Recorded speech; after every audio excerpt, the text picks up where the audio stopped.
Patong-patong na kaso ang isinampa laban sa isang guro matapos daw niyang itanan at ilang beses na pagsamahan ng batang estudyante.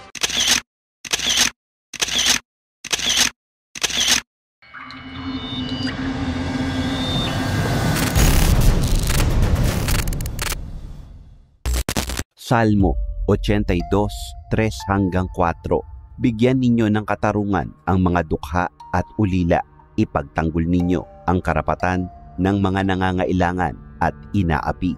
Iligtas ninyo ang mahihina at mga nangangailangan mula sa kamay ng masasama. Bago po natin simulan ang video natin ngayong araw, ay pinagpapauna ko na pong sabihin na sensitibo po ang kwento natin ngayon at nangangailangan po ng matinding pangunawa. Wala po akong balak siraan ang sinuman tao, grupo o relihiyon na mababanggit sa episode na ito. Viewers discretion lang po para maiwasan ang pag-iisip ng anumang negatibong komento. At sa pamilya po ng biktima o mga biktimang mababanggit sa episode na ito, gusto lang po ipaabot ng LMNH TV ang pakikiramay at suporta sa tuluyan at mabilis na pagkalutas ng kaso. Maraming salamat po. Ang paaralan ay itinuturing na pangalawang tahanan ng mga mag-aaral at kaakibat nito ang kaalaman na ang guro ang kanilang ikalawang magulang. Sa ating bansa, higit 8 oras ang ginugugol ng mga estudyante sa loob ng paaralan at kaakibat ng kanilang pagpasok dito ay ang mga batas o polisiya na pumoprotekta sa bawat estudyante sa ilalim ng RA 7610 o Child Abuse Law at RA 7877 or Anti-Sexual Harassment Act. Sinasabi na ang guro ay may direktang impluensya at moral ascendancy sa mga mag-aaral kahit pa man sila ay voluntaryong pumasok sa love affair sa kanilang guro. Kaya naman, sinasabi ang ganitong klase ng pananaw ay hindi kailanman tumatalab sa korte, lalo pa at menor de edad ang isa sa kanila. Kaya naman, umani ng samot-saring pananaw mula sa mga netizens ang sinapit ng estudyante sa kamay mismo ng kanyang guro. Sinasabi na unti-unti nitong kinuha ang loob ng bata hanggang dumating ang punto na tuluyan na silang naging magkaibigan. Ano nga bang kahihinatnan ng pagkakaibigang ito? Rason ba ito upang makaranas ang bata ng pang-aabuso? Anong kaparusahan ang nararapat sa naging paglabag? Paanong ang ikalawang tahanan ay hindi naging isang ligtas na lugar para sa estudyante? Alamin natin ang mga pangyayari sa susunod na bahagi ng kwento. Sa loob ng eskwelahan, isang batang estudyante ang paulit-ulit na inabuso at talahan. Sinasabing tahimik at mahilig mag-aral si Ashley na 11 taong gulang batay sa paglalarawan ng ina nitong si Mary Jane. Si Ashley ay isang grade 5 student at sa eskwelahan nitong pinapasukan ay nakilala nito ang guro na si Teacher Kevin Ong. Ayon kay Kevin, naging guro siya ni Ashley, ngunit hindi lamang niya naging estudyante si Ashley dahil di kalaunan ay naging malapit umano ang loob niya sa batang kanyang estudyante. Ayon pa sa kanya, kumpara sa kaibang kaedaran ni Ashley, mas matured umano itong mag-isip at noong mga sandaling iyon ay nakararanas siya ng depression at anxiety. Nasa ika-4 na baitang si Ashley nang maging guro niya si Kevin. Pag-amin ng guro, unti-unti umano siyang naging malapit sa estudyante at nakatulong umano ito sa kanya. Kaya naman, sa paglipas ng mga araw, hindi na niya napigilan ang kanyang sarili na mahulog dito. Niligawan niya si Ashley hanggang sa dumating ang punto na sinagot siya ng estudyante at dumating din ang punto na may nangyayari na sa kanilang dalawa. Sa kabilang banda, wala namang kamalay-malay ang ina ni Ashley sa mga pinagdaanan ng kanyang anak. Ayon kay Mary Jane, sa paglipas ng mga araw, napapansin niya na madalas ginagabi sa pag-uwi ang kanyang anak mula sa eskwelahan. dahilan upang makaramdam siya ng pagkabahala. Dahil din dito ay mas lumakas ang kutob niya na may kakaibang nangyayari sa kanyang anak. Sa loob ng 3 buwan, ginawang nobya ni Joseph si Ashley. Batay naman sa investigasyon, may sariling pamilya si Kevin, ngunit ayon dito ay mas nangingibabaw ang nararamdaman niya sa kanyang estudyante. Hanggang sa ang lihim na relasyon ng dalawa ay nalaman ng mismong misis ni Kevin. Ika-3 ng Setyembre, taong kasalukuyan, bago pa man humantong sa isang eskandalo, tinangay ni Joseph si Ashley. Ayon kay Joseph, napagkasunduan nilang dalawa ang pag-alis o magtanan. Ayon kay Mary Jane, umaga ng kaparehong araw, nagtaka siya nang magising siya na wala si Ashley sa kanilang bahay. Dahil dito, dumulog sa National Bureau of Investigation, National Capital Region si Mary Jane. Nangibabaw ang galit at pag-aalala kay Mary Jane. Ayon sa kanya, malakas ang kutob niya na ang guro ang dahilan ng pagkawala ng kanyang anak. Kinahapunan, isang text message naman ang natanggap ni Mary Jane. Nagpakilala ang nagpadala ng mensahe bilang kasintahan ni Ashley at sinabi nito na nasa mabuting kalagayan ang bata.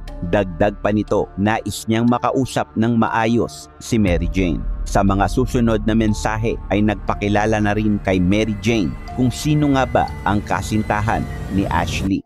Dahil dito, nakiusap ang ina na ibalik si Ashley. Ngunit sa mga sandaling iyon, hindi alam ng teacher na si Kevin na nakipag-ugnayan na sa mga otoridad si Mary Jane. Sa kuha ng CCTV na na-recover ng NBI-NCR, lumalabas na mula Cavite ay dinala ng guro ang estudyante sa isang motel sa Valenzuela City. Sa isa pang kuha ng CCTV, nakita ang dalawa na paakyat sa hagdan. Matapos nito ay nahagip din ng CCTV ang pagpasok ng guro sa kwarto kasama si Ashley at dala rin ang mga bag nila. Sinasabi na tumagal ang dalawa sa loob ng kwarto ng mahigit 24 oras. Nang lumutang ang guro kasama nito si Ashley sa kanilang bahay sa Cavite, ay doon na ito hinold ng security guard ng kanilang subdivision at tinurn over o dinala sa NBI. Hindi na naawat ang nanay ng biktima na makaharap nito ang gurong ng abuso sa anak. Suntok at sabunot ang inabot ng sospek mula sa galit na ina. Matatandaang noong ika-3 ng Setyembre ay itinanan nito ng gurong si Kevin, 33 taong gulang. Ayon sa investigasyon, bago pa iuwi ng guro ang estudyanteng si Ashley, lumalabas na ilang beses na nitong ginalaw ang biktima. Natuklasan din ng NBI na simula buwan ng Hunyo ay 3 beses kada linggo ay pinagsasamahan ng guro ang biktima tuwing ito ay pinatatawag sa opisina sa loob mismo ng eskwelahan. Pinapainom din umano ng pills ang biktima upang ito ay hindi mabuntis. Mas tumindi rin ang galit ng ina ng biktima nang malaman nito na ang mismong misis ng guro ay kasabwat sa krimen at iyon din daw umano ang nagsabi na gumamit ng pills ang biktima upang hindi ito mabuntis. Sa kabilang banda, sa kabila ng mga nangyari ay pinanindigan pa rin ng guro ang kanyang nararamdaman sa estudyante. Ika-14 naman ng Setyembre, kasama sina Mary Jane at Ashley, nagsagawa ng reenactment kasama ang NBI-NCR at Commission of Human Rights o CHR sa eskwelahan kung saan nag-aaral si Ashley.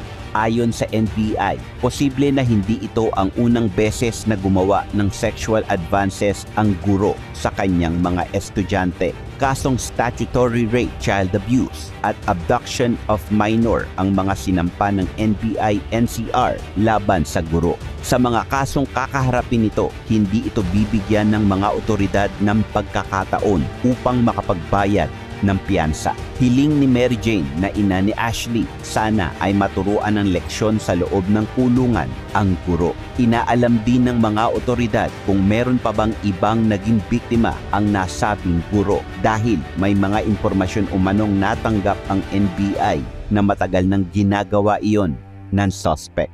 Ayon sa pahayag ng suspect na guro, humihingi siya ng tawad at malaking parte rin niya ang nagsusisi dahil sa mga ginawa niya. Ayon naman kay Attorney Romel Vallejo na isang public servant at Regional Director ng National Bureau of Investigation National Capital Region, maituturing na hindi lamang basta mali ang ginawa ng guro kundi isang karumal-dumal na karahasan, lalo na at bata ang biktima nito. Ayon naman sa mga tao, dapat managot din ang motel na tinuluyan nila Kevin at Ashley dahil hinayaan nila na may menor de edad na makapasok sa nasabing lugar.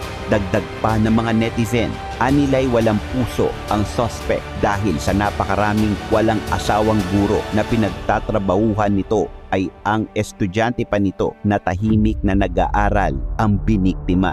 Dagdag pa ng mga tao, dapat ibalik ang death penalty dahil hindi makatarungan ang ganitong klase ng kaso at nagdudulot ito ng matinding trauma sa kung sino man ang nakararanas o nakaranas nito. Sabi ng iba, sa paaralan natin mararanasan ang ilang masasayang alaala na madadala natin hanggang sa pagtanda. Ngunit taliwas sa paniniwalang ito ng marami ang naranasan ni Ashley sa kamay mismo ng dapat na tinuturing na ikalawang magulang. Sa halip kasi na masasayang alaala ay mapait na karanasan ang dinanas niya. Sabihin man natin na pumayag din ang biktima, hindi pa rin ito tama dahil malaki ang agwat ng edad ng dalawa at posible ring may pananakot na naganap.